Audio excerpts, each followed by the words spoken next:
তোরা সব জয়ধ্বনি কর, তোরা সব জয়ধ্বনি কর। ধ্বংস দেখে ভয় কেন তোর? প্রলয় নিতন সৃজন বিদন, আসছে নবীন জীবন ধারা, অসুন দূরে করতে ছেদন। তাই যে এমন কেশে বেশে মধুর হেসে ভেঙ্গে আবার গড়তে পারে, সেই তো হলো চিরসুন্দর। সুপ্রিয় দর্শক শ্রোতা বন্ধুরা, আসসালামু আলাইকুম। শুভ সকাল।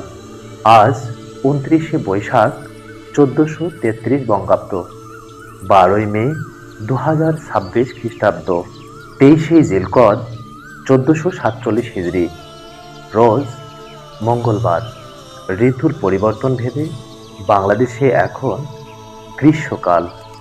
সুপ্রিয় দর্শক শ্রোতা বন্ধুরা, আপনারা ভালো থাকুন, সুস্থ থাকুন এবং আপনাদের পরিবার পরিজন নিয়ে নিরাপদে থাকুন। খোদা হাফেজ।